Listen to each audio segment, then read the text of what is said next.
On connaît désormais la date des obsèques du pape François qui auront lieu ce samedi 26 avril. Alors le pape François, contrairement à nombre de ses prédécesseurs, n'a pas voulu être enterré sous la basilique Saint-Pierre de Rome, mais à Sainte-Marie-Majeure.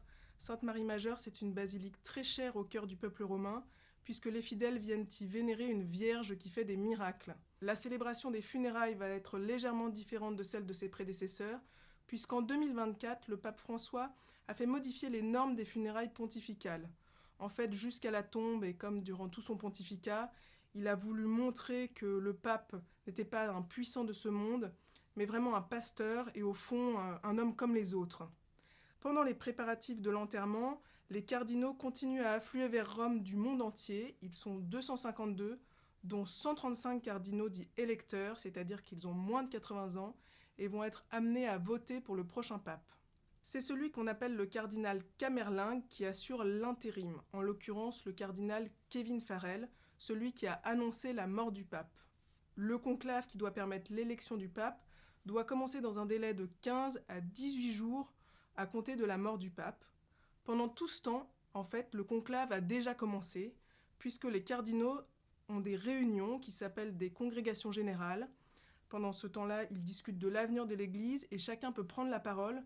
En général, c'est à ce moment-là que certaines figures se détachent en fait du groupe des cardinaux, parfois des figures complètement inconnues du grand public et même des cardinaux eux-mêmes.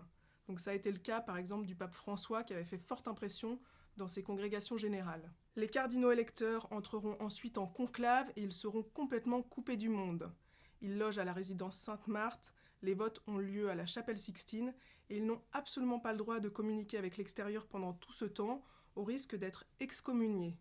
Dans la chapelle Sixtine, ils commencent par prêter serment sous l'imposante peinture de Michel-Ange du Jugement dernier, puis les scrutins commencent à raison de 4 par jour, jusqu'à ce que la majorité des 2/3 se porte sur un nom. Le pape est alors élu. La fameuse fumée blanche peut s'échapper de la chapelle Sixtine. Les cloches de Saint-Pierre sonneront à toute volée pour bien confirmer que la fumée est bien blanche. Et ensuite, le pape va choisir un nom. On va lui passer l'anneau du pécheur. Et puis les autres cardinaux, par ordre protocolaire, viendront lui rendre hommage et prêter obédience. Ensuite, c'est le cardinal protodiacre, le cardinal Mamberti, qui est un Français, qui va s'avancer sur le balcon qui surplombe toute la place Saint-Pierre et qui va dire les mots qui sont attendus par toute la foule de fidèles à ce moment-là. Et donc il va dire « Habemus papam », nous avons un pape. Le nouveau pape va s'avancer et dire ses premiers mots.